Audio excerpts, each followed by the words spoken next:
todas y todos. Antes que nada, hacemos hincapié en nuestro agradecimiento a nuestros anfitriones, el Instituto de Investigaciones Económicas aquí en Ciudad Universitaria, y también un saludo a las sedes que están en este momento conectadas. Antes de empezar la sesión de hoy, ¿saben qué sesión es hoy de nuestro curso? ¿Qué número de sesiones? La 9ª. Llamero, tache. Es la 10ª. Bueno, claro, si cuentas la primera, que fue en realidad la introducción, hoy es nuestra 10ª sesión. ¿Sí? Estos son 10 largas sesiones que hemos llevado. ¿Ustedes usan la página de nuestro curso? ¿Sí? Vamos a dar un repaso así muy rápido de la página. ¿Sí? Por ejemplo, en nuestra página, ¿saben cuál es la dirección de nuestra página? Entran ustedes a www.s de seminario, e de educación, s de superior, www.ces.unam.mx, y ahí escogen la entrada a nuestro curso, que es nuestra página de la niña del 132. ¿Sí? Ahí en el programa vienen, ahí en la página vienen los expositores, y ahorita vamos a ir a ese, y las sedes a distancia.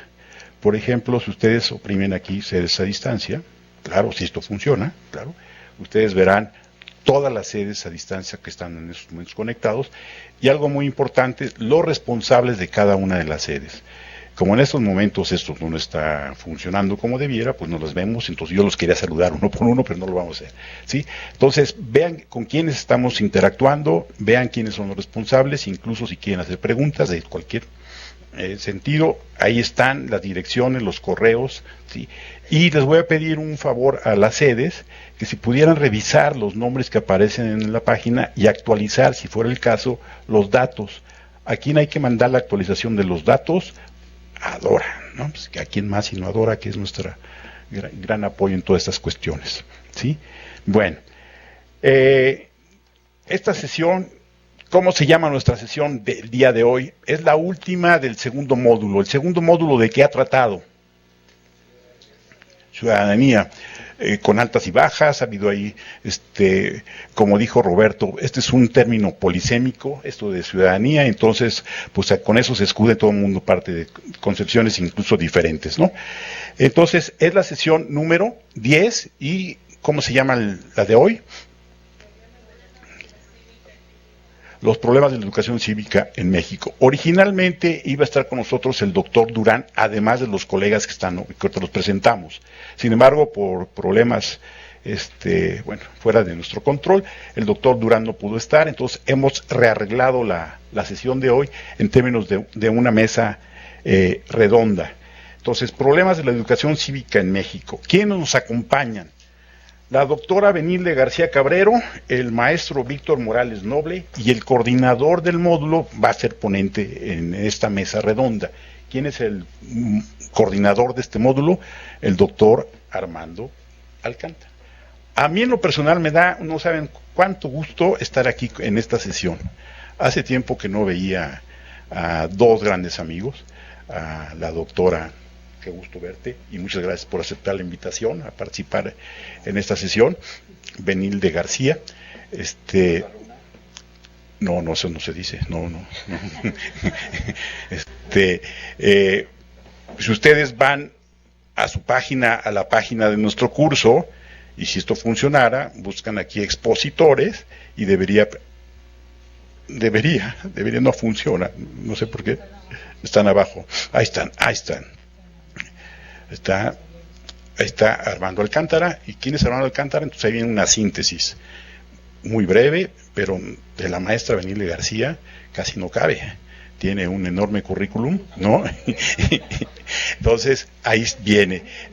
A mí en lo personal me da mucho gusto. Ella es una experta en el área educativa, ha hecho aportaciones en un sinnúmero de campos, hasta en educación a distancia estaba viendo, tiene un modelo importante. En fin, es para nosotros todo un lujo el que esté con nosotros, y estaba viendo que también te has dedicado a cuestiones de ética y formación ciudadana y cosas por el. Entonces, ese ha sido uno de los aspectos importantes en su última obra. Entonces, por favor, consulten la página, ahí está. ¿Quién más está con nosotros? El maestro Víctor Morales Noble, que él sí nos mandó una fotografía muy bien, ¿no? No, realmente está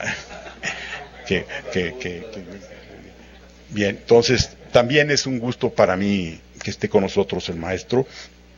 Tuve oportunidad de colaborar con él en el IFE, en el entonces IFE, en algunas cuestiones precisamente de educación cívica, e incluso, no sé por qué no lo puso el maestro Morales, tenemos un trabajo muy padre sobre la evaluación del programa de educación cívica del INE.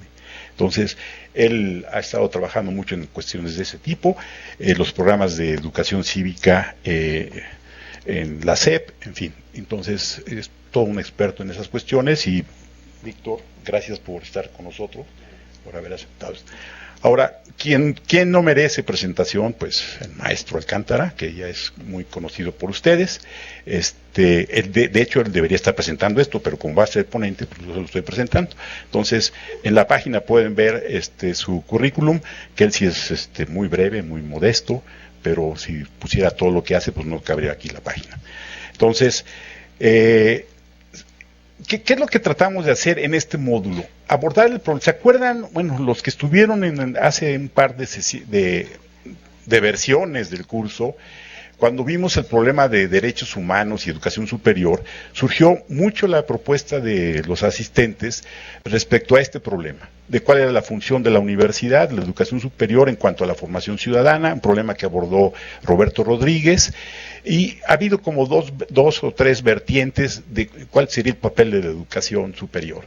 El bachillerato, los valores de los jóvenes, cómo conciben esta formación en la educación media, algo muy interesante como para algunos autores, como el doctor Ordorica, más vale movimiento que currículum, ¿no?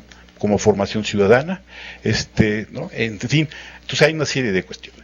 Entonces, hoy queremos como acabar de redondear la idea, a ver si es posible, en términos de el problema de la educación ciudadana, la formación cívica para algunos, y la educación superior, o en general los problemas que tiene la formación ciudadana en nuestro país. Y va a haber como tres diferentes perspectivas. He acordado con los ponentes presentaciones relativamente breves, 20 minutos, y empezaría la doctora Benilde, que tiene como el título de su trabajo, es realmente provocador. Dice: ¿puede la educación cívica que se imparte en nuestras escuelas sentar las bases o bases firmes para formar los ciudadanos que México necesita? Entonces creo que ese es el punto de partida de la mesa de hoy, ¿sí? ¿Puede la educación cívica que se imparte en nuestras escuelas sentar bases firmes para formar los ciudadanos que México necesita?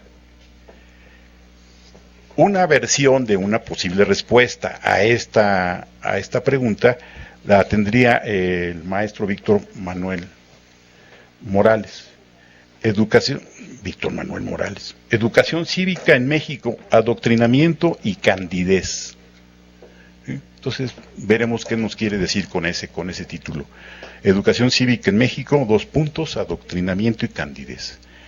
Y cerraría la mesa redonda, en la primera presentación, el doctor Alcántara con una visión de la educación ciudadana desde la perspectiva de educación superior. ¿Sí? Entonces sería como, ahora, ¿qué pretendemos? Como tratar de redondear el cierre del módulo. Espero que lo logremos. Después tendrán ustedes la posibilidad de hacer sus intervenciones, preguntas, y creo que en la medida que las preguntas sean pertinentes a nuestros propósitos, podríamos cerrar este módulo antes de empezar lo de género. Disculpen, tengo que levantar un poco los pies porque aquí están colocando. Bien. Órale. ¿Me paro? Sí. Así estoy. Bien, entonces, ¿estamos de acuerdo? Ahora, otra cosa también que es importante, ustedes tienen la bibliografía de las sesiones previamente ya estipulada en el curso. Si ustedes leen las lecturas que se les sugieren, y ustedes desde antes tienen ya preguntas que hacer, sobre todo desde las sedes, foráneas o fuera de aquí del instituto, las pueden enviar de manera tal que ya desde antes tengamos el cúmulo de preguntas que podamos organizar para no estar en la sesión tratando de organizarlas. Entonces mi recomendación sería a la gente, sobre todo de las sedes, fuera de CEU, que preparen sus preguntas desde antes. Las lecturas creo que son muy pertinentes y nos pueden servir de una guía. Y sus preguntas son básicamente el centro de nuestros módulos. Bien, ¿de acuerdo? ¿Podemos empezar? ¿Todos listos? Bueno, doctora, muchas gracias. Pues buenas tardes, voy a empezar como ya nos dijo Jorge. Buenas tardes a todas y a todos. Y primero que nada, pues agradecer la invitación que me hacen a participar en este tan prestigiado seminario y pues a participar en esta mesa que me da muchísimo gusto que me haya invitado el doctor Alcántara, porque pues es uno de los temas que compartimos como ámbitos de investigación y que pues yo he desarrollado desde el ámbito, desde la educación básica hasta la educación superior, porque incluso presenté una propuesta para formación cívica en educación media superior que se aplicó como a manera piloto en la Universidad Autónoma de Puebla.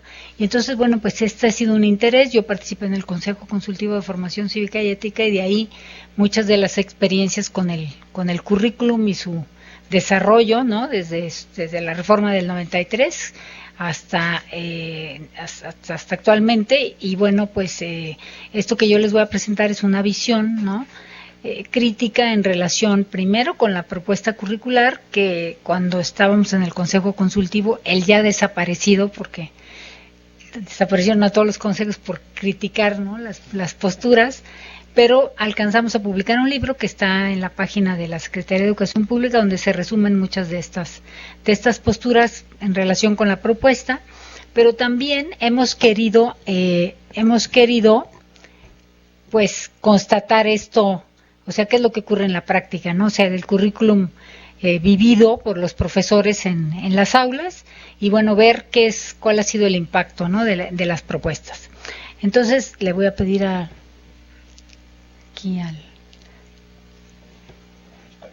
Muy bien.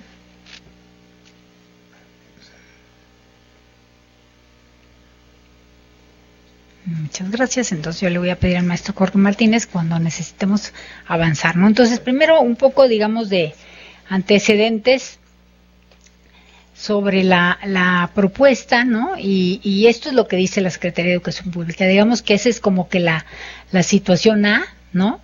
Que presentaría yo, luego la situación B, que sería en un momento dado pues, los problemas de los que hemos visualizado que ocurren en las aulas, y finalmente pues últimas consideraciones en relación a dónde creemos que debiera enfocarse, ¿no? las propuestas de formación cívica y ética en las escuelas.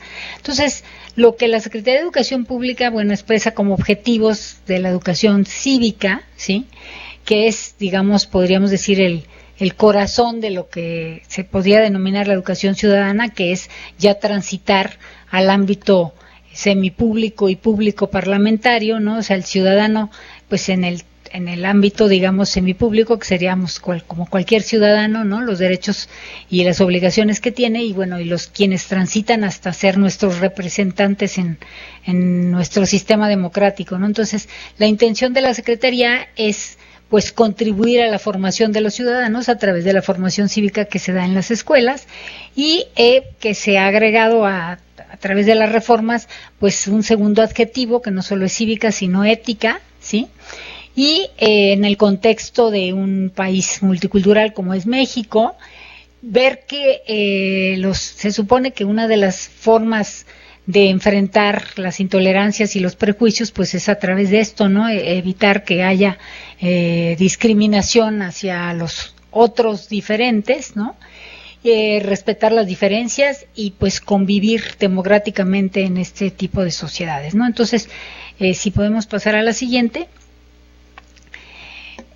Y entonces, dentro de este contexto y estos propósitos expresados, pues lo que se plantea es que se adquieran elementos de formación ciudadana, ¿no? Que la educación cívica permita que los estudiantes pues adquieran, por una parte, pues ciertas habilidades, ¿no? Para poder participar exitosamente, y también que tengan una serie de valores que les permitan pues respetar a los otros, ¿no? Y convivir armónicamente con los demás. La que sigue, por favor. Entonces, bueno, como mencionaba hace un rato, los programas de formación cívica y ética desde 1999 pues adoptaron este otro adjetivo, ¿sí? Y entonces fue en ese momento Miguel Limón quien, pues con un grupo de gentes de la Universidad Panamericana, estudiaron o plantearon la necesidad de que había que introducir esta otra parte de la reflexión ética y complementar al civismo, ¿no? Que se venía introduciendo, que se estaba impartiendo desde 93. En la reforma de 93 reapareció digamos, de nueva cuenta el civismo cuando Gilberto Guevara era el subsecretario de Educación Básica, y entonces él hizo la propuesta, ¿no? De que el civismo debía ser recuperado porque estaba subsumido dentro de la enseñanza de las ciencias sociales, y apareció de nuevo de forma visible, ¿sí? Y luego hubieron otras dos reformas en 2006 y en 2008, y la que sigue, por favor. Entonces, este es como un recorrido, ¿no? Que han tenido los programas desde el 93. En el 99 se introdujeron estos cambios de formación cívica y ética. Luego hubo una reforma en el 2006, que es cuando ya se orientó a las competencias, ¿no? Y en la primaria, bueno, pasó directamente, no hubo ninguna reforma desde el 93 hasta el 2008, y pues ahí no existe la asignatura, ¿no? Sino que existen guías didácticas que son las que permiten que los profesores puedan abordar los contenidos de la formación cívica y ética, ¿no? Y bueno, ¿qué es lo que se supone que concibe la Secretaría como este tipo de formación, ¿no? Entonces, pues una serie de experiencias que permiten a los estudiantes supuestamente enfrentarse a las dinámicas de una sociedad compleja, y bueno, está destacado aquí el tema, digamos, para poder actuar libre y responsablemente, no tanto en el ámbito personal como en el ámbito público y en el mejoramiento de la vida social, la que sigue. Y entonces pues está organizado así, ¿no? El programa, de que esto nosotros en el análisis que hicimos pues no lo criticamos, ¿no? Finalmente, si se requiere un aprecio por la democracia, lo primero que hay que hacer es un aprecio por sí mismo, ¿no? Por la persona. Es una reflexión acerca de sí mismo y una valoración y cuidado de sí mismo, para después pues transitar hacia el ejercicio, ¿no? de la libertad, el respeto a la diversidad, la solución de conflictos, y finalmente a tener un sentido de identidad en relación con la comunidad, la nación, la humanidad, y en participar política y socialmente con apego a la legalidad, el sentido de justicia. Esto es algo que se ha hecho muchísimo énfasis, ¿no? Que no realmente se logra que los estudiantes adopten o incorporen esta idea de que hay que respetar las normas, las leyes, ¿no? Y promover pues un sentido de legalidad. Y bueno, finalmente esto, según la Secretaría, ¿no? Gracias a este tránsito se dará pues una comprensión y aprecio por la democracia, ¿no? Y a través del trabajo en el aula, luego también cómo es que a través de las orientaciones didácticas se ha pretendido que los alumnos adquieran un sentido, digamos, de que el civismo no es solo una asignatura y que las prácticas cívicas no ocurren solamente dentro de ese espacio, sino que en todos los ámbitos de la escuela y finalmente en la vida cotidiana, ¿no? Se pretende que se adopte como una forma de vida, como se ha señalado muchísimo. Y bueno, pues todos estos son los ideales de la Secretaría, ¿no? Sin embargo, si nosotros observamos los resultados, la que sigue, ¿no? En pruebas, aunque las múltiples, bueno, muchas veces criticadas pruebas de enlace, ¿no? Y con todos los, digamos, dificultades que presenta en términos de confiabilidad, validez y demás, pues de alguna forma sí nos dan una idea, ¿no? De qué es lo que los alumnos de tercero, cuarto, quinto y sexto grados han logrado, ¿no? Son las pruebas hechas por la Secretaría, son pruebas conforme al currículum, y entonces aquí se está viendo si los alumnos por lo menos logran lo que la propia Secretaría pretende, y entonces si vemos, ¿no? En amarillo tenemos insuficiente y elemental, y bueno y excelente siempre está digamos, por debajo, aunque esta es una forma de presentarlo que no se ve tan mal, digamos, ¿no? Que el bueno y excelente es como mitad y mitad, ¿no?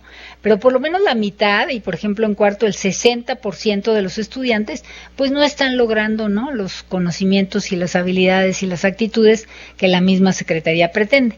Y entonces, bueno, estos son los enlaces de 2013, y luego si lo vemos, ¿no?, por modalidad de CONAFE, general, indígena o las escuelas particulares, pues ahí sí ya vemos, ¿no?, un desagregado, y nos damos cuenta que bueno, pues realmente las escuelas de CONAFE son una gran simulación, ¿no? Aparecen como que realmente se está dando educación a los estudiantes a través de promotores educativos, que son estudiantes egresados de secundaria o de preparatoria que reciben unas becas, y bueno, en esta materia y en las otras, ¿no?, siempre están por debajo, aunque ha habido mucho debate al respecto, pero si ustedes los ven, bueno, pues ahí ya realmente el promedio pues es abajo, muy abajo, ¿no? Después siguen los indígenas, y eso es una cosa que al CONAFE le ha dado siempre muchísimo, pues no le ha dado nada de gusto, ¿no?, que la educación indígena está por encima de esta educación rural y comunitaria. Y después tenemos a las escuelas primarias generales, secundarias generales, y finalmente tenemos a las particulares, ¿no?, que entonces nos dan una idea claramente de que quienes subían la media pues eran estas, ¿no? Pero las otras estaban en el 45, en el 30 y hasta en el 21. La que sigue, por favor, ¿no?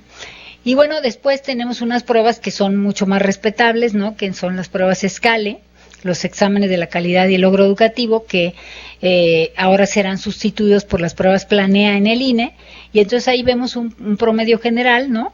Y si ustedes ven, ¿no?, por debajo del básico a nivel nacional, pues es el 64%, 23% el básico, 11% el medio, ¿no?, y 12% el avanzado, o sea, prácticamente nada, ¿no? Y en el comunitario y el rural público, ustedes ven ahí que aumentan, ¿no?, en el indígena 89%, el comunitario 77%, rural público 75% por debajo del básico, urbano público 61% y 27% en el privado, ¿no?, por debajo del básico. Y bueno, finalmente en el avanzado vemos pues que estos resultados también se comparan con otros que tiene PISA, ¿no? O sea, México no logra en los niveles avanzados, ¿no?, tener un porcentaje destacado de estudiantes que alcancen las competencias, ¿no? Y este es los últimos resultados, ¿no? La prueba del ICCS, que es el último estudio que yo he desarrollado junto con un grupo de colegas de Colombia, de Chile y bueno, México, Colombia y Chile, y es la prueba del International Civic and Citizenship Study, ¿no?, que el último fue en el 2009 y el próximo va a ser en 2015, que es el equivalente a las pruebas de PISA, pero para la formación cívica y ética, ¿no?, y que tiene un marco de referencia en donde plantea que pues para que los estudiantes ejerzan la ciudadanía es necesario que tengan ciertos conocimientos, ¿no?, que tengan una comprensión y ciertas habilidades para la toma de decisiones y actitudes positivas para ser ciudadano, ¿no? Entonces, con base en eso se desarrolla una prueba, y en la última evaluación, bueno, pues Finlandia, lo cual no es un resultado que sorprenda, y Dinamarca fueron los países con puntuaciones más altas, ¿no?, 576 ambos, y es interesante porque pues también Finlandia destaca en las otras evaluaciones, ¿no?, en matemáticas, en ciencias, en literatura, y entonces pues aparejado trae una puntuación alta también en formación cívica y ética. Y los tres países que nosotros estudiamos, que fueron Chile, Colombia y México, pues tuvieron 483 puntos, 462 y 452 ambos, y ven ustedes que pues esto es casi 100 puntos por debajo, ¿no? Y pues Chile es el que se acerca más, digamos, 93 puntos de diferencia, Colombia 114 y México 124 puntos de diferencia con los países más avanzados, y esto corresponde a más de una desviación estándar de diferencia, ¿no? Y por tanto, pues esto lo que está señalando es que realmente estos países no están logrando, ¿no?, la educación cívica y ciudadana que se pretende, por lo menos de acuerdo con los parámetros, bueno, ni los parámetros de la Secretaría de Educación Pública, ni los de SCALE, que son más de competencias, igual que los del ICCS, ¿no? Bueno, entonces, ¿qué es lo que está ocurriendo, no? Pues lo que está ocurriendo es que en realidad los jóvenes han perdido pues el interés, ¿no?, por la vida pública y política, ¿no? Y que pues esto es muy lamentable, ¿no? O sea, esta es una reflexión que bueno, han hecho muchísimos autores, porque finalmente, ¿no? Si los jóvenes pierden el interés, pues esto indica claramente que la participación ciudadana, ¿no? En el ámbito semipúblico y parlamentario, pues evidentemente va a ir a la baja, ¿no? Bueno, Wegelers, que es un autor con el que ha trabajado Armando como yo, han estudiado bien este proceso y entonces plantean pues que lo importante, digamos, que habría que destacar en la formación es esta idea, ¿no? De convertirse en persona humana, no más que hacer énfasis en los procesos políticos democráticos, en las elecciones, en el voto, etcétera. Lo importante de formar cívica y ciudadanamente es aprender a convivir con los otros, ¿no? Hacer algo por los demás, conectarse con la humanidad, ¿no? Porque esto finalmente, y bueno, esto es algo que nosotros hemos estudiado, que sí, definitivamente los jóvenes que han participado, por ejemplo, en clubes, en asociaciones, ¿no? Que cada vez tiende a ir eso más hacia abajo, ¿no? Cosas así como que existían como los Boy Scouts o otro tipo de organizaciones, prácticamente en nuestro país y en otros han ido a la baja. Y eso ha condicionado también que hay muchísimo menos interés en la participación política posterior, ¿no? Pero eso disminuye el sentido de agencia, ¿no? Y eso es preocupante. Bueno, ahora, aquí ya viene, digamos, como un punto de vista más particular de nuestro grupo que estuvo en el Consejo Consultivo, en donde empezamos a decir que, bueno, que esto que le habían agregado de cívica y ética no era suficiente, ¿no? Que realmente necesitábamos hacer un énfasis en el tema de la moral, ¿no? Porque la educación involucra una dimensión moral, ¿no? Que finalmente es el compromiso, ¿no? De los individuos con la sociedad y que por tanto en su propio perfil de competencias pues hay una serie de imperativos morales que deberían tomarse en consideración, pero la moral, digamos, es lo que hace realidad a los principios éticos y eso es donde falla la cosa, ¿no? O sea, los principios éticos establecidos en los programas están bien establecidos, pero las prácticas cotidianas, que son la moral, que quiere decir costumbres, ¿no? La práctica cotidiana, pues obviamente no se cumple, ¿no? Entonces, pensamos que lo que falta, ¿no? Ahí en todas estas propuestas es un sentido personal de moralidad, una identidad moral, y que esto incluye no solamente pensamientos, porque finalmente la democracia está asociada a la racionalidad, ¿no? La tradición republicana pues habla de que lo que hay que hacer, incluso Jacqueline Pechard decía, bueno, en la medida que avancemos, ¿no? A hacer para un lado las emociones y a poner la razón por encima de todo, con eso realmente vamos a garantizar que la vida democrática se va a mejorar, y nosotros decimos todo lo contrario, ¿sí? O sea, que si quitar las emociones, ¿verdad?, es realmente quitar una de las cuestiones más importantes, y aparte ni se puede. O sea, finalmente un premio Nobel de Economía, Kahneman, hace un tiempo demostró pues que las decisiones se toman finalmente por cuestiones emocionales que luego se argumentan y se disfrazan, ¿no?, de razones muy bien fundamentadas. O sea, no están separadas, las dos están juntas, y por tanto, para que la gente se comporte de una cierta forma, necesita finalmente, ¿no?, tomar en consideración, pues se necesita tomar en consideración esta dimensión afectiva. Una de las lecturas que propusimos, ¿no?, que escribí yo con Alejandro Alba, que él es un filósofo, ¿no?, que trabajó yo le dirigí su tesis en la MADEM sobre la formación ética en el bachillerato, pues entonces discutimos todas estas cuestiones desde diferentes perspectivas filosóficas, sociológicas, políticas, educativas, y por tanto, bueno, planteamos la necesidad de que existan estas dos cosas, ¿no? El razonamiento, ¿no?, o el juicio moral, y por otra parte la toma de perspectiva, o sea, también el tomar en consideración a los otros, pero esto involucra una dimensión empática de sentimientos y de afectos que decimos nosotros, si no se mueven, no se va a mover, ¿no?, la participación y la acción, ¿no?, lo que sigue. Bueno, entonces decimos, pues para formar, ¿no?, a la personalidad moral, y no nada más decir la personalidad cívica y ciudadana, se requiere de no solo de razonamiento, sino de afectos, y entonces en los afectos entran la empatía, ¿no?, la simpatía y la conducta prosocial, que es hacer algo por los demás, y finalmente en la democracia eso también se pretende, ¿no?, el bien común, pero para hacer realidad estos principios del bien común se necesita mover a los afectos. Eso es lo que nosotros estamos proponiendo, ¿no? Y bueno, y esto pues nos ha llevado a ver cómo es que los profesores se están comportando en las aulas y por qué es que no se está dando los resultados adecuados, ¿no? Porque finalmente la moral implica un modelamiento, empieza por modelar, ¿no?, las formas correctas de comportamiento, y esas formas correctas, y quien las hace realidad, o quien hace realidad el currículum, es el profesor. Entonces nos interesó analizar pues cuáles son las formas, ¿no?, que está ejerciendo el profesor, y empezamos a estudiar esta idea de la autoridad como un mecanismo de ordenamiento de roles, ¿no? Y entonces pues dentro del salón de clases el profesor pues establece ciertas reglas, ¿no? Y son realmente los que de alguna forma lo que han estado haciendo más bien es transmitir una cultura autoritaria, ¿no? Y entonces pues no se hace realidad nada de esto, transición desde lo personal hacia lo democrático, porque los roles que se instrumentan en la escuela, dentro de la propia escuela, la dirección y todo lo demás, ¿no?, los consejos de participación social y demás, que no existen, ¿no? No existe la participación ciudadana, no existe realmente esto de que los padres de familia opinan, no existe nada de eso, ¿no? ¿Por qué? Porque la cultura dentro de la escuela es completamente autoritaria, ¿no?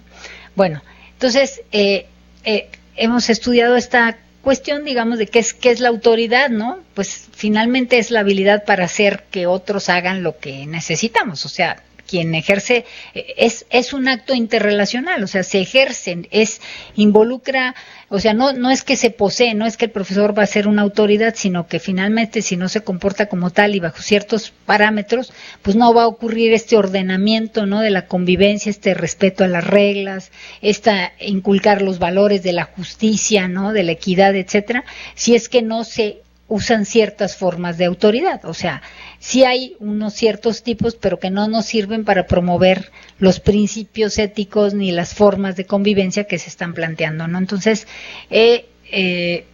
hemos estudiado pues estas formas, ¿no?, de autoridad de los autores Pace y Hemings, y luego hemos ido a las aulas a ver qué está pasando con los profesores, ¿no? Entonces, pues, un profesor normalmente es una autoridad porque es quien representa la figura de los padres, ¿no? Ya por ese hecho, entonces se supone que es una figura de autoridad, pero y por eso el alumno, digamos, obedece lo que dice el profesor, entre comillas, ¿no? Pero también hay otros profesores que ejercen otro tipo de autoridades, ¿no?, con fuertes vínculos emocionales, aquellos que se hacen amigos de los estudiantes, y el efecto sobre el alumno es que el alumno pues se apega al profesor, pero también hay, y son los más, ¿no?, que ejercen una autoridad burocrática o legal, utilizan recompensas y castigos, ¿no?, si traen la tarea, si no traen la tarea, si respetan el orden, etcétera. Pero los que realmente nos podrían llevar a que fuera realidad estas propuestas de la Secretaría, más otras que hubiéramos querido nosotros que estuvieran, pues son aquellos que ejercen una autoridad, una mezcla de autoridad profesional con moral.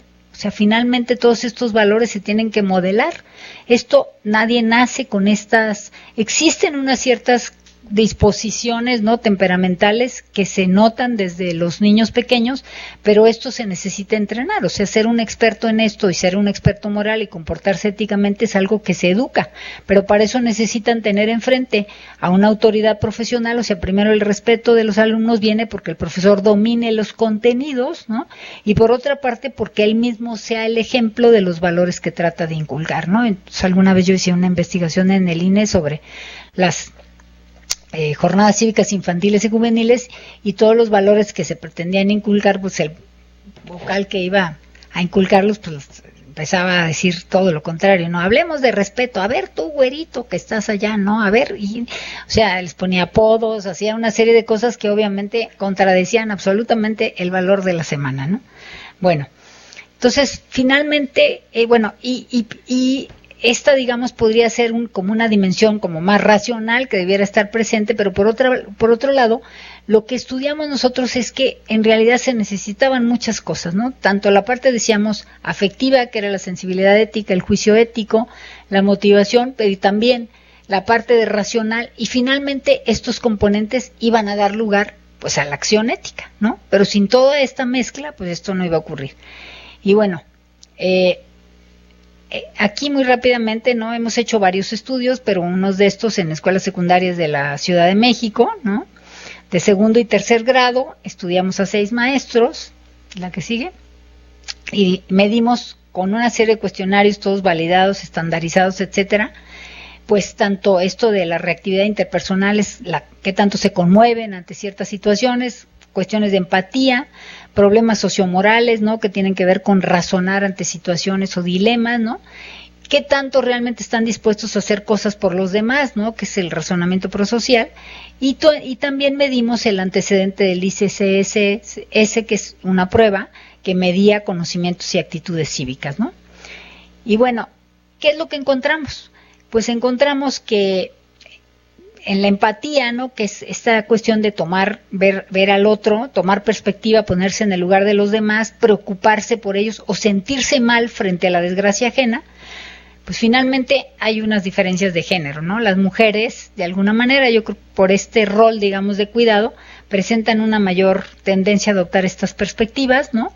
Compartir sentimientos, preocuparse por los otros y mayor inclinación, ¿no?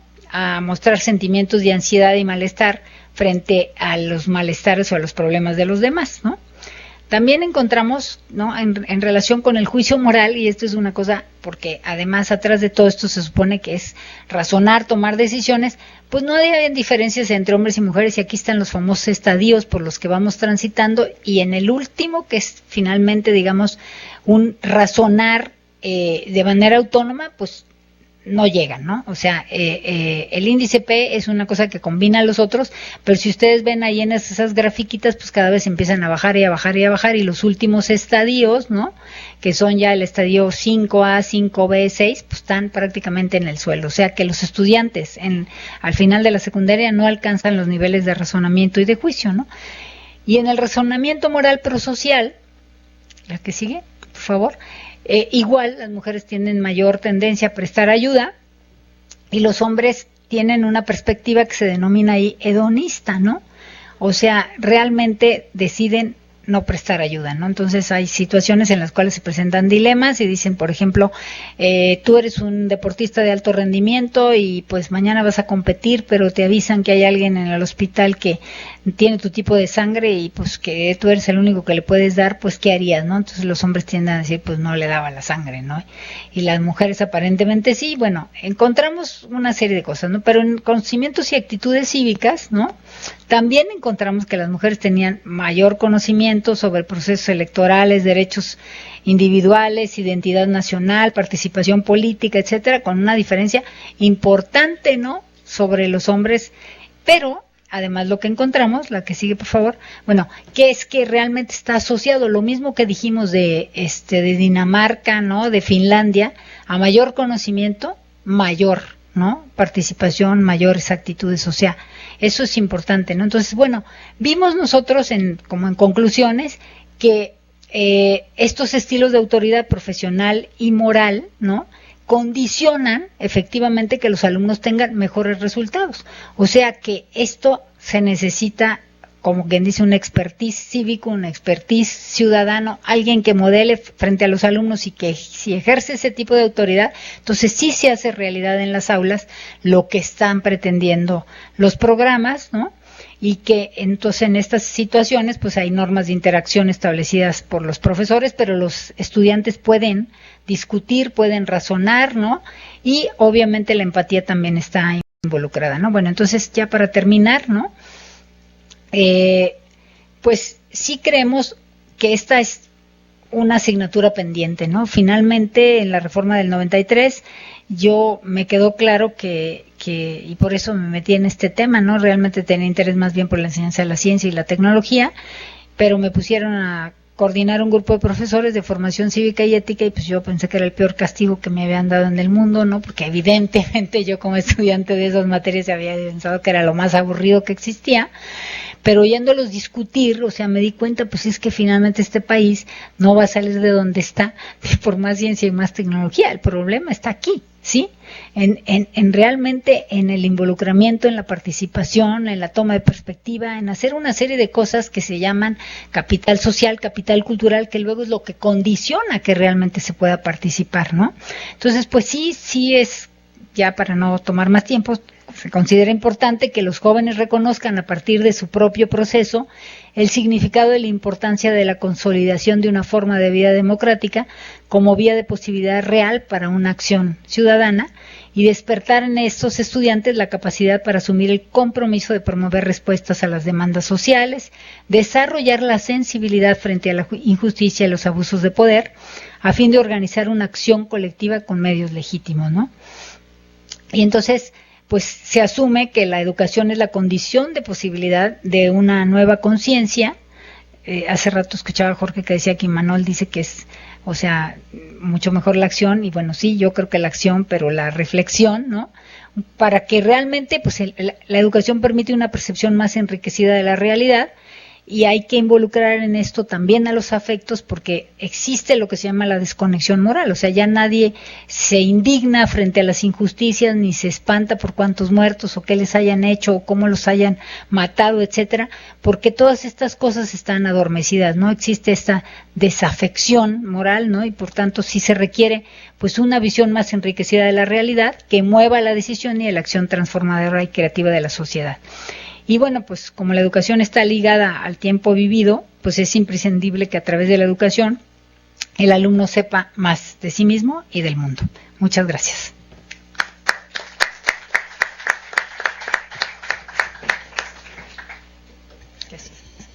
Doctora, muchas gracias. Pues seguimos, ¿no? Y después regresamos a hacer muchas preguntas, tenemos muchas preguntas. Maestro Morales. Buenas tardes a todas y a todos. Ya. Buenas tardes a todas y a todos. Bueno, vamos a empezar por el título. De hecho, yo hice una ponencia que van a subir, yo creo que a la red. Entonces voy a evitar el proceso tedioso de la lectura y más bien la voy a explicar y las motivaciones de la misma. Creo que es más rico y ya después en la lectura podrán entender algunas de las observaciones que haré a continuación.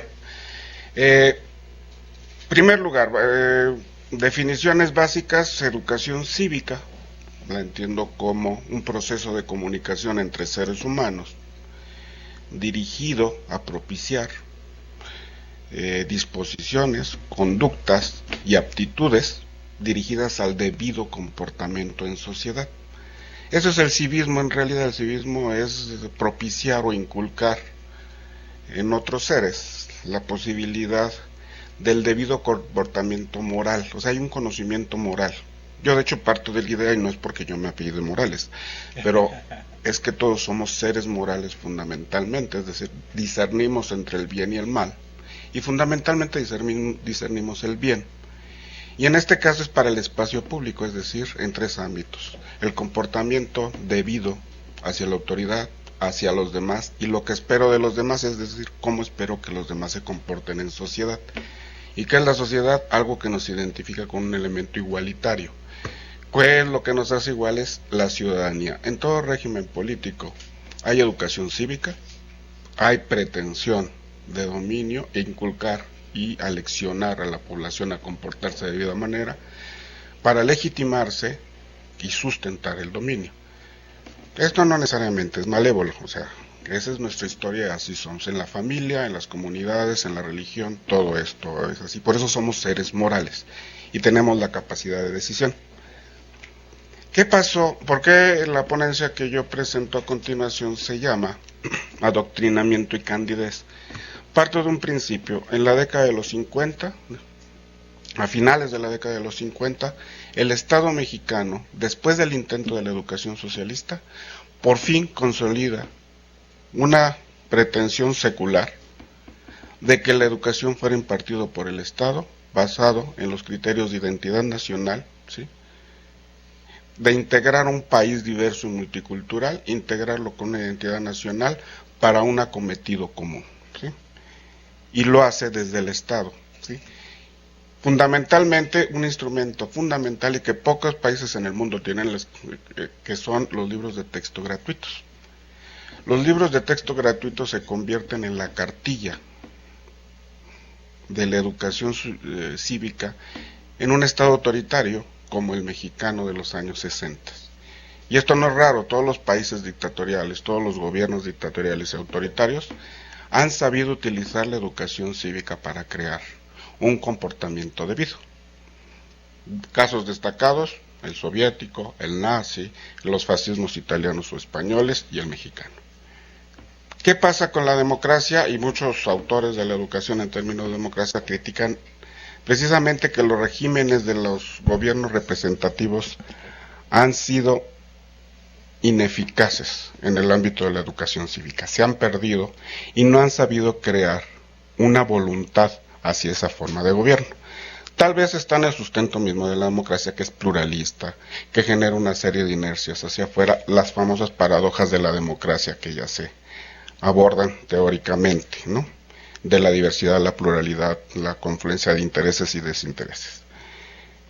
Ahora, ese modelo de la primera generación de libros de texto gratuito, esos manuales que se crearon y estuvieron editados de 1960 y vigentes hasta 1972, creo que todavía siguen siendo famosos, con su icónica portada de la patria morena, la cornucopia que nos daba abundancia y bienestar, ¿sí?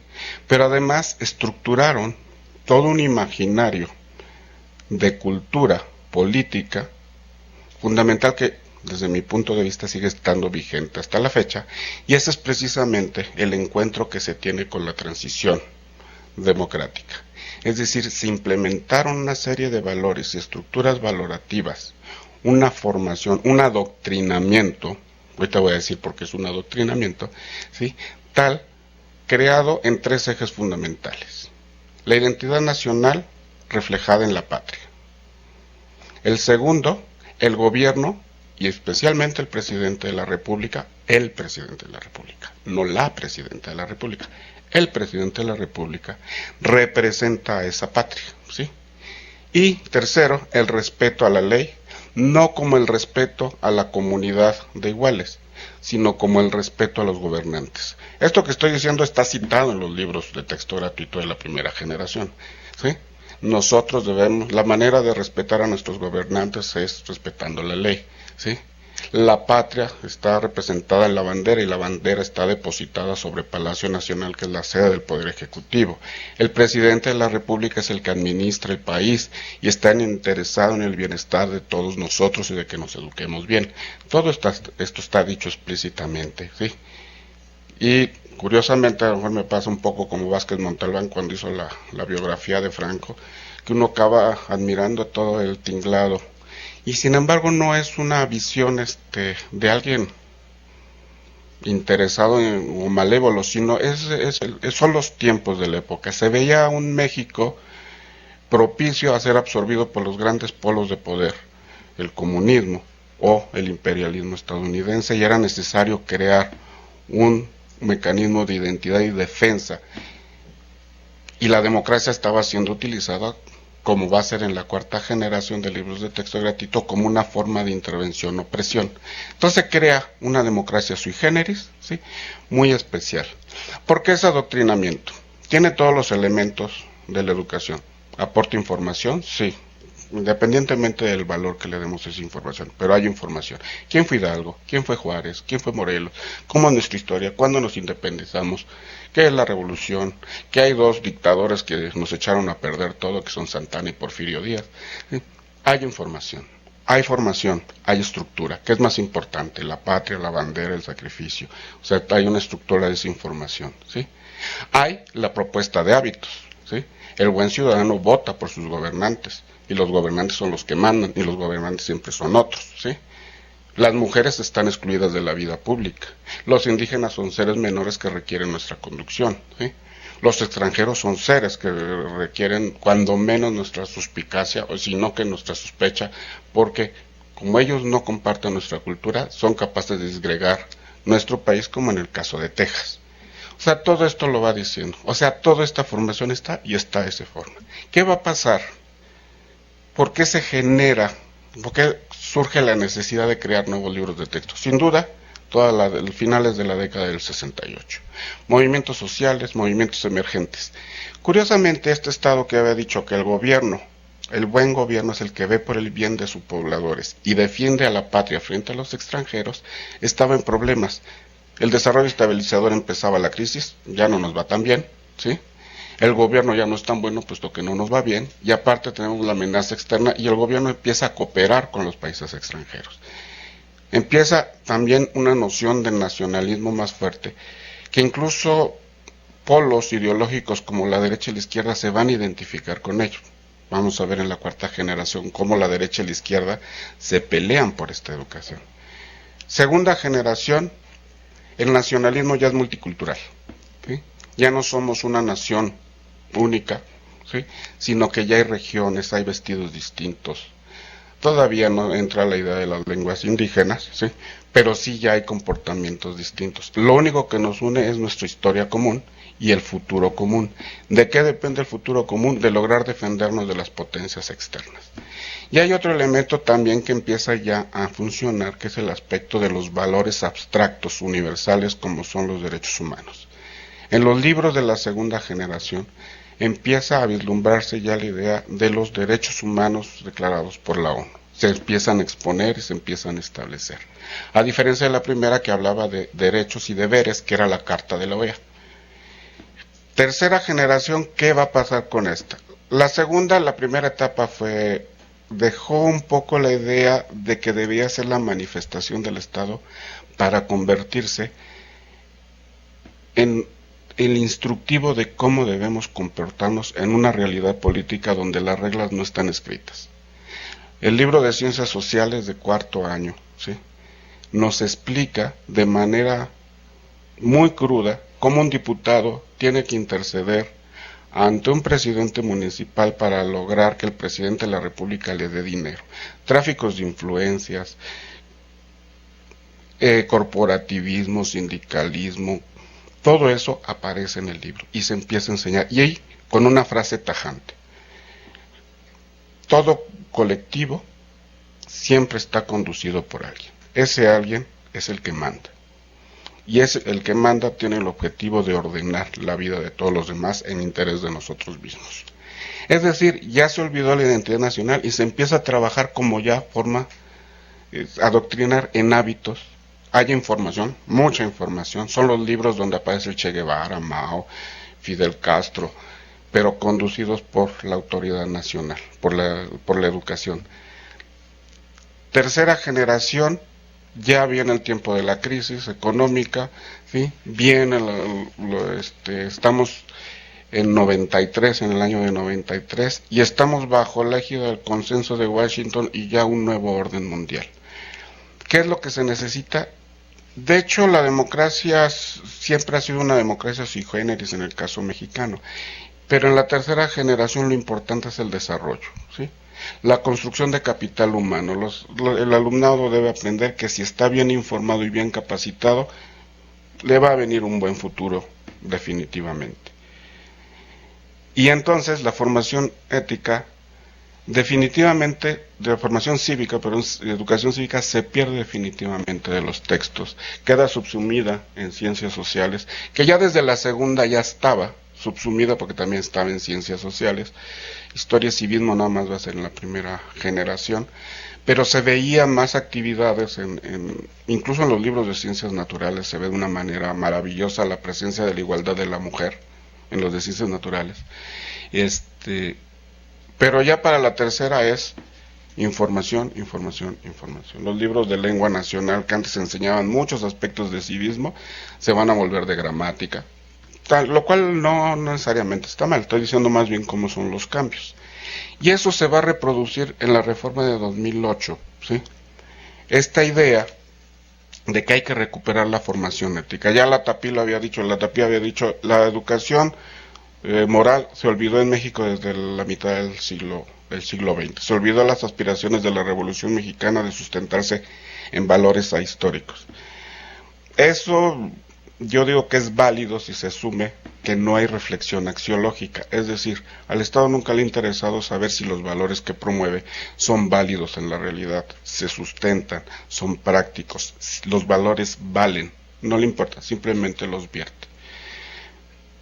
Para la cuarta existe esa recuperación, sin embargo se genera a partir de dos mecanismos accesorios. Uno, los manuales de formación cívica y ética, que son manuales especializados pero que se dan anexos a los documentos, y otro intento por parte de la pareja presidencial, que fueron los famosos cuadernos esos de educación para los padres. Sin embargo, es la primera vez que se genera la noción de que la educación cívica no se da en la escuela, no nada más se da en la escuela, y que no debe ser responsabilidad de la escuela. Ya llego yo a la parte final.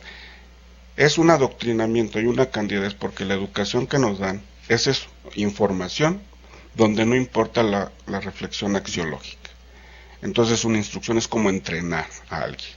Entrenar a alguien para algo que no va a suceder, ¿sí? Tu voto vale.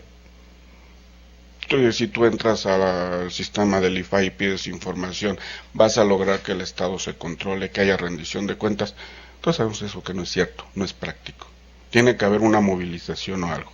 Y efectivamente la educación cívica se constata, esa reflexión axiológica se da en el movimiento, efectivamente, en la acción, pero no en la acción, no nada más en la sindical, la político-partidaria, todo esto también se da en la familia, en la comunidad religiosa, en la comunidad de identidad. Eso es lo que está faltando, como que todos los agentes sociales se han desentendido de que también son formadores cívicos, y se ha centrado todo en la educación.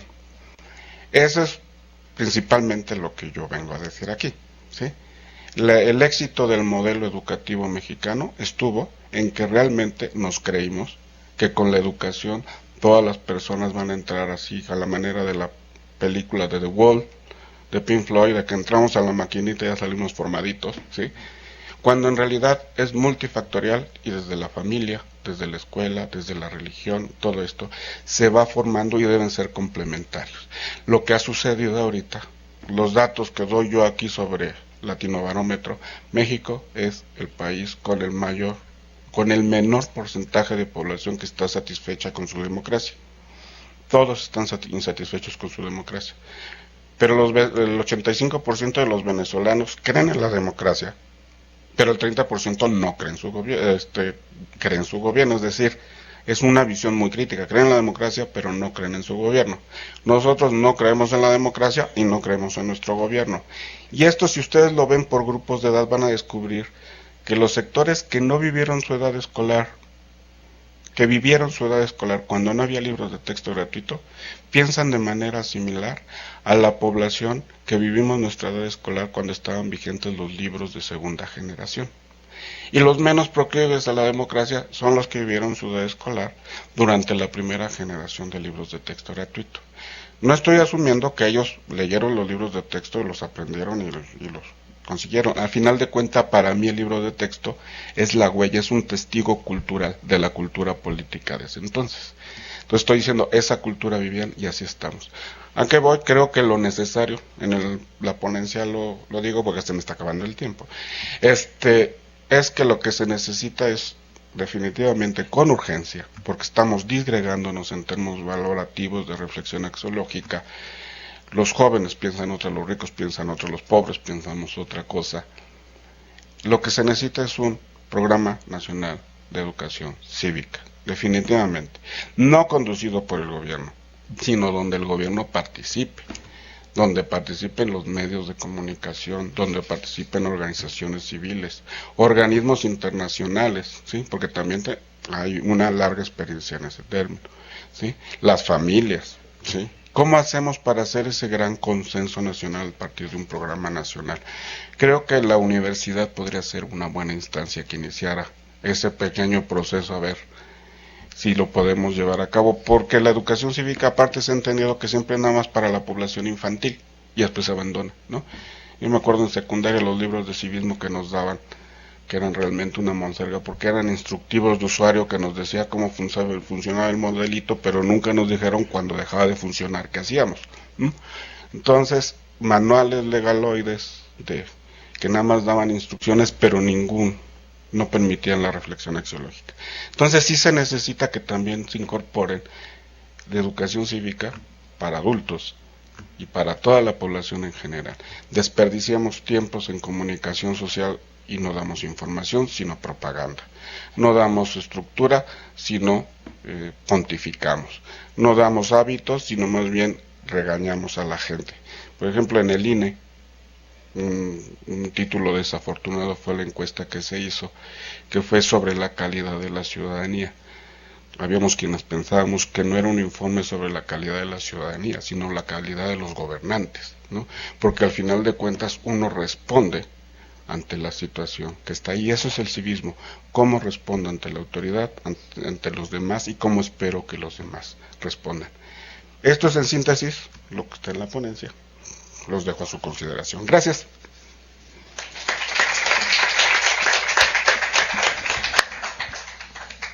Gracias, Víctor.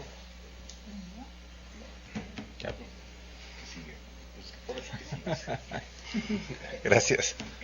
¿Qué pasa? Bueno, después de haber oído las interesantes intervenciones de Benilde y de Víctor, pues a mí lo que me parece es que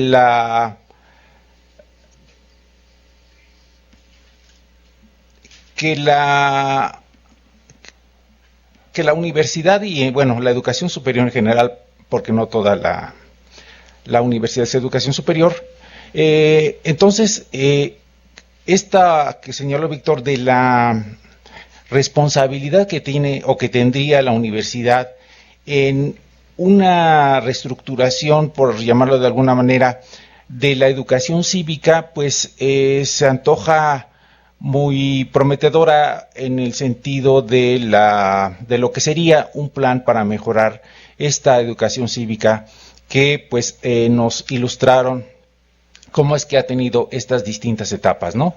Cómo es que se ha convertido, o que desde un principio fue un instrumento del Estado para promover un modelo de democracia que, como sabemos, ha sido pues muy imperfecto, que nos ha costado no solamente mucho dinero, sino también lamentablemente vidas y muchos esfuerzos que se han realizado a lo largo de mucho tiempo, ¿no? Ya hemos tenido incluso como parte de esta historia incluso de anécdotas, aquellas frases que han dicho, por ejemplo, la muy citada de Vargas Llosa cuando dijo que México era una dictadura perfecta, ¿no? Que, bueno, pues los 70 años que duró un partido en el poder, pues era algo que no había ocurrido en muchos países que se llamaban democráticos, porque esa era una especie de paradoja, ¿no? El decir, bueno, pues México es un país democrático, pero sin embargo un partido lo ha gobernado durante 70 años. Y lo paradójico también es que ese partido ha vuelto a tener el poder, ¿verdad? Como lo estamos viendo ahora. Entonces, esta cuestión de la democracia mexicana, pues ha tenido sus desarrollos, pues como yo creo que también muchos sistemas en el mundo, pues muy peculiares, ¿no? El hecho que nos han marcado también de cómo es que ha sido la educación cívica en los libros de texto gratuitos, pues es también cómo se han ido desarrollando y transformando ciertas ideas y ciertos valores, ciertas, vamos a llamarlo, indicaciones, que se han ido modificando, pues a lo mejor no por la voluntad de los gobernantes, sino por las transformaciones que ha tenido la sociedad mexicana, que hemos visto que también ha sido una larga lucha, una larga serie de conflictos, de situaciones muy complejas y complicadas, ¿no? Desde que surgieron, bueno, yo, para que le hagan la cuenta, yo soy de la primera generación de los libros de texto, ¿verdad? Aquella de la fotografía, esa de la patria, y de todas esas cuestiones, y que en algún modo también significó para la educación pública un logro. Si bien esta dimensión que mencionó Víctor de la cuestión que podemos llamar la ideología o la indoctrinación, Bueno, pues sí, porque era el libro de texto único, es decir, no se permitía otro libro en las escuelas públicas, otros libros en las escuelas públicas, más que los que daba, en este caso, la Secretaría de Educación Pública. Pero por el otro lado, en algunos, si se compara o si se ve con otros países, bueno, hubo algunos países y hay todavía algunos en donde, pues, los niños o sus familias, pues tenían que invertir ciertas cantidades para poder comprar los libros, ¿no? Los libros que se tenían que usar. En este caso, pues, eran gratuitos. Incluso en algunos países, por ejemplo, en algunos países africanos, donde la educación pues la daban los colonizadores, después incluso que se fueron, se han seguido utilizando y esos libros de los conquistadores, porque a algunos países les ha costado mucho trabajo elaborar sus propios textos, ¿no? Bueno, pero entonces era esta situación también, ¿no? Por un lado el asunto de la indoctrinación, pero también por el otro lado el de proporcionar los materiales mínimos para que el aprendizaje se realizara.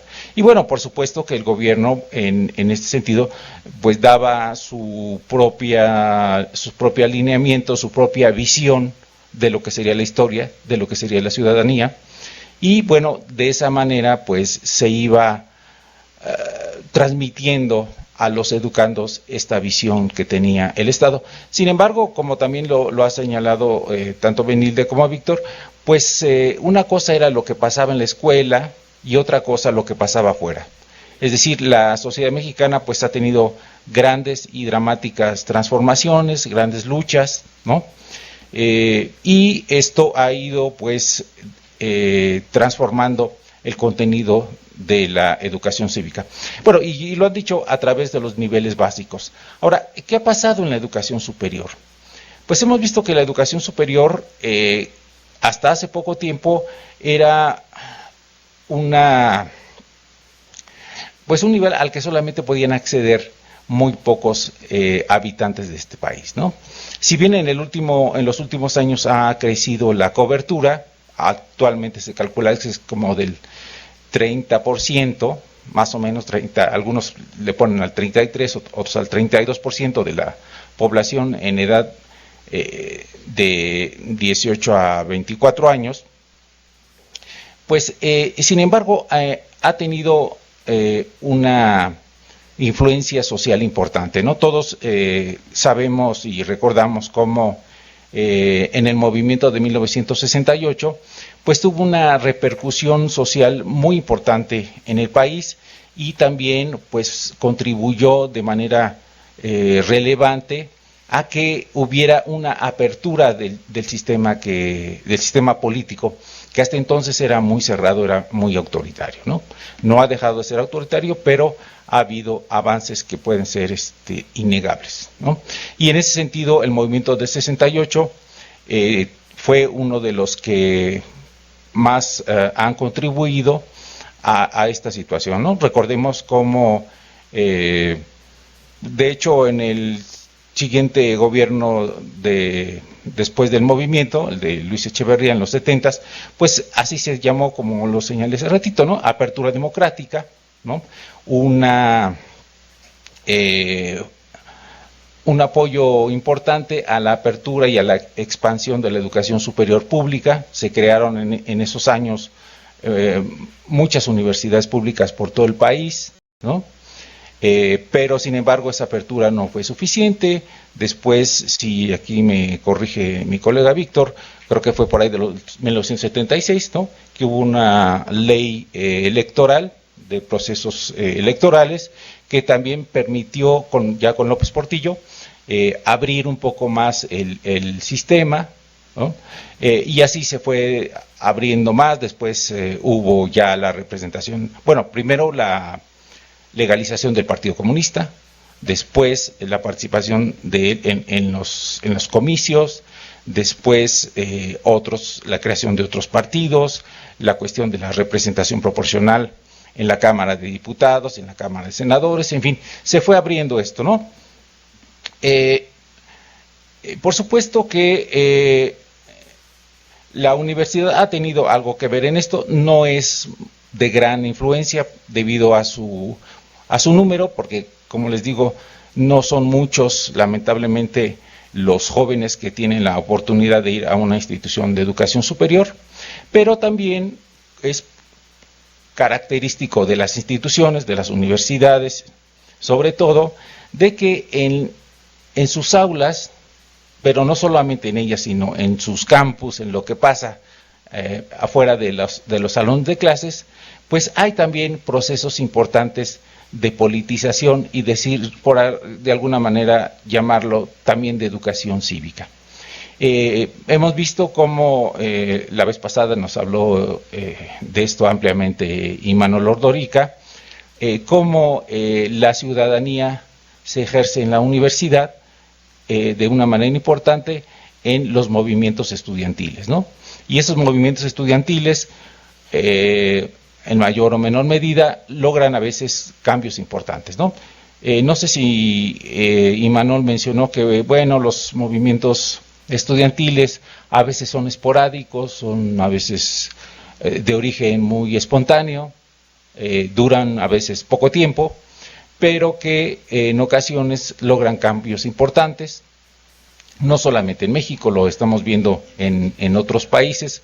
Actualmente vemos cómo los estudiantes chilenos están luchando en los últimos años para modificar el estatuto de las universidades, para restarles su carácter privado, actualmente que se modifique la ley educativa, que se haga más a fondo el cambio y que las universidades las universidades chilenas tengan realmente un carácter público.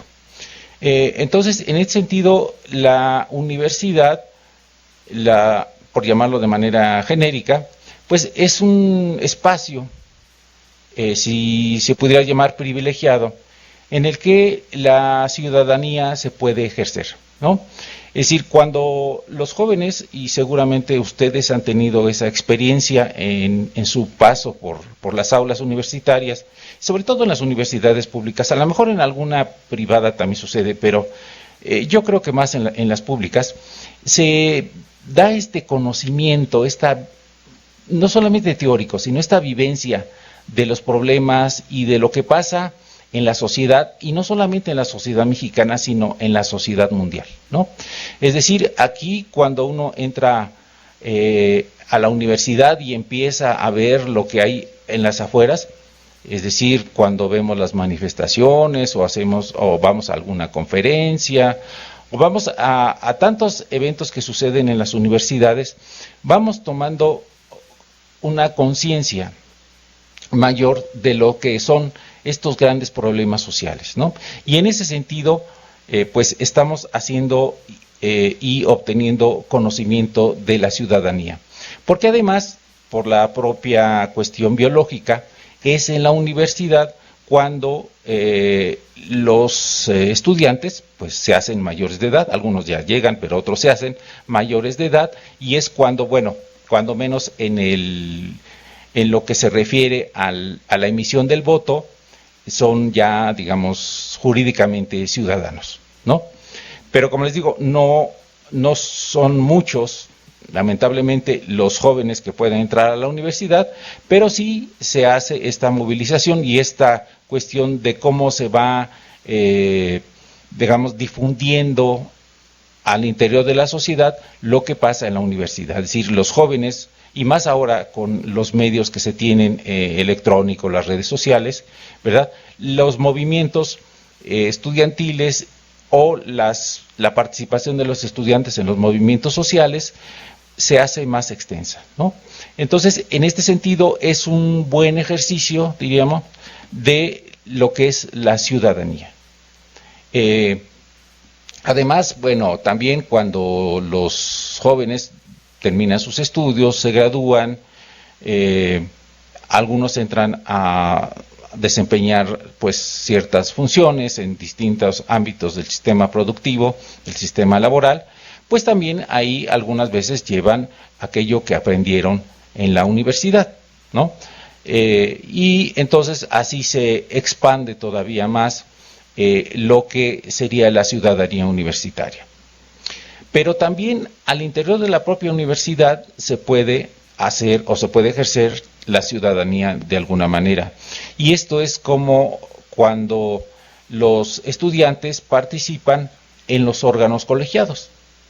Es decir, cuando se eligen representantes y se actúan también como representantes de los estudiantes en los distintos órganos colegiados que tienen las universidades, como son los consejos técnicos, los consejos universitarios, o también, bueno, lo que es más tradicional desde que se forman en las llamadas sociedades de alumnos, ¿no? De las que hay de todo tipo, ¿no? Desde las que son de tipo gangsteril hasta las que, bueno, son totalmente politizadas, ¿no? Vemos también en muchas escuelas e incluso en las de media superior que hay comités de estudiantes y se forman grupos estudiantiles, en fin.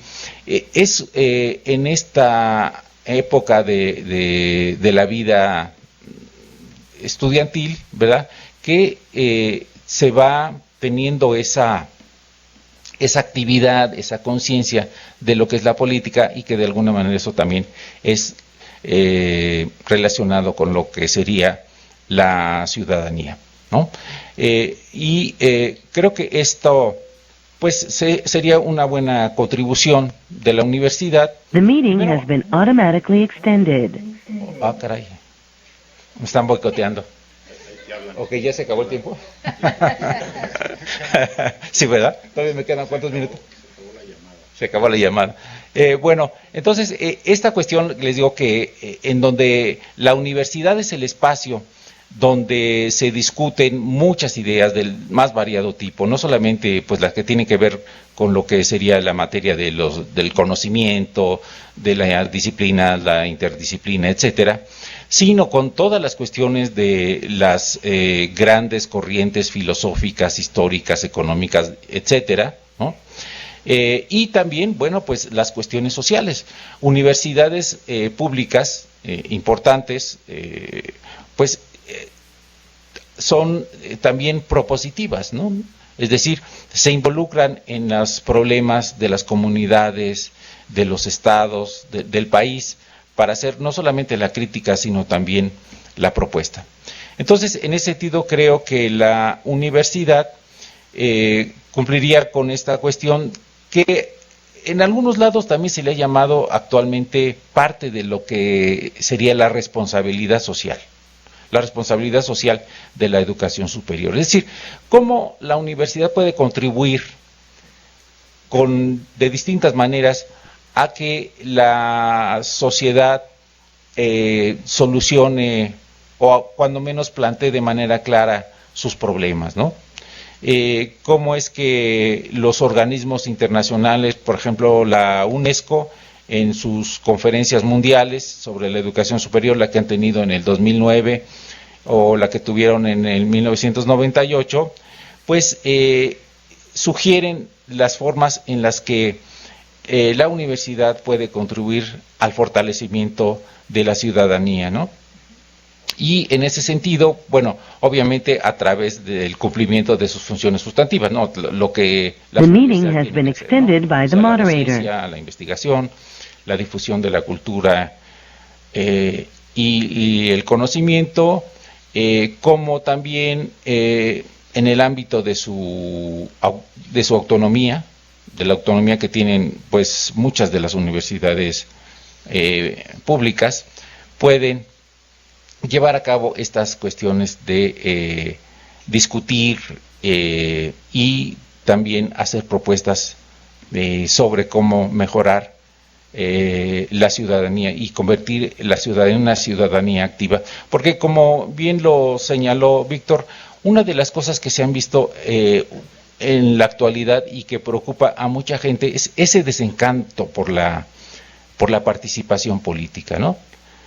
cómo es que los escándalos que tienen los políticos, ya lo ven que, bueno, no es que digan mal de muchos consuelo de tontos, pero digamos, no es México el único país que tiene estos problemas y estos escándalos de la corrupción de su clase política, pues hace que mucha gente entre en ese estado, como aquí lo mencionaron, de indolencia o de indiferencia, decir, bueno, pues es que todos los políticos son iguales, toda la política es igual, y entonces pues mejor no hago nada, ni me meto en política, ni quiero oír nada, ni saber nada de la política, ni de los partidos, ni nada, ¿no? Pero también estamos viendo cómo muchos movimientos se van más allá de lo institucional y se hacen verdaderos movimientos sociales y hacen grandes transformaciones en distintos países. Aquí. Bueno, y entonces, ¿cómo es que esta ciudadanía que se mueve más allá de lo institucional o de los cánones clásicos, pues también logra transformaciones importantes y está haciendo movilizaciones, digamos, de gran envergadura? Ha sucedido, por ejemplo, en lo que pasó en Egipto, ¿no? Que lograron derrocar a un movimiento, a un régimen autoritario de manera pacífica. Está sucediendo ahora mucho en Europa con los movimientos independentistas, sobre todo en España. Y bueno, pues toda esta cuestión de la ciudadanía y la universidad tiene que ver en última instancia también con algo que aquí señalaron mis dos colegas, y es con lo que yo quiero terminar, que es el imperativo ético de la responsabilidad, ¿no? Es decir, que la sociedad recupere ese sentido y esos valores éticos para mejorar la convivencia, que es una situación que se tiene que solventar ante el deterioro en mucha de la convivencia social. Muchas gracias.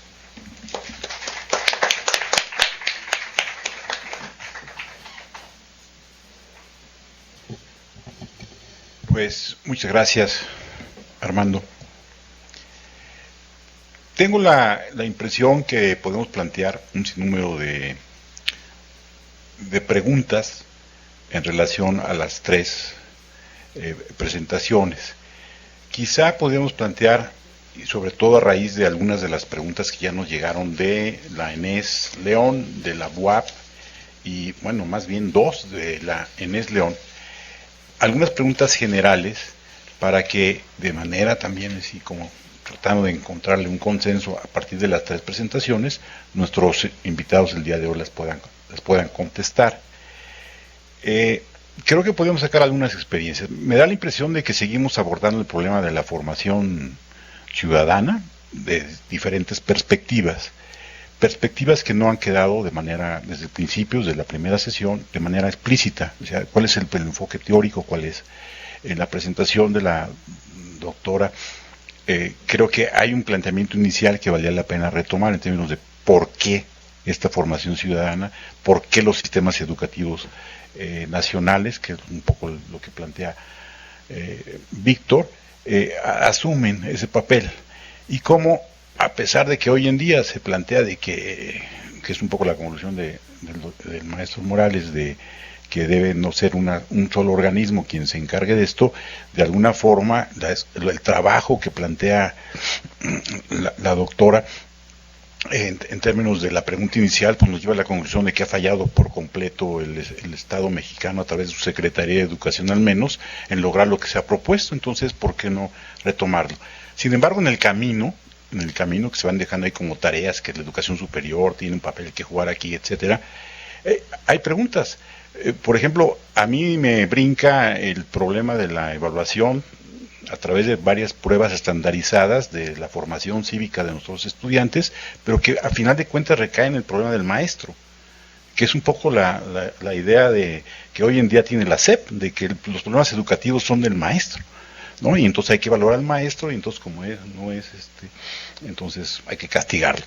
En fin, pero también al mismo tiempo, si la educación superior tiene un papel, y el modelo que plantea la doctora, digo, ¿por qué no lo aplicamos nosotros? Yo creo que todo lo que planteaste respecto a cómo debe ser un modelo docente para la formación, pues podría ser aplicable a los docentes en educación superior.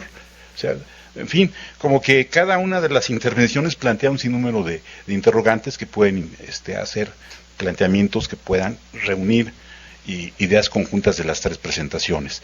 ¿Les parece bien? Dejémoslo aquí y hagamos un pequeño descanso, un pequeño receso de 10 minutos para que regresemos y se abra la discusión. ¿Les parece bien? Entonces, dentro de 10 minutos nos vemos, pero 10 minutos, ¿de acuerdo? Gracias y muchas gracias por su presentación. Hasta luego.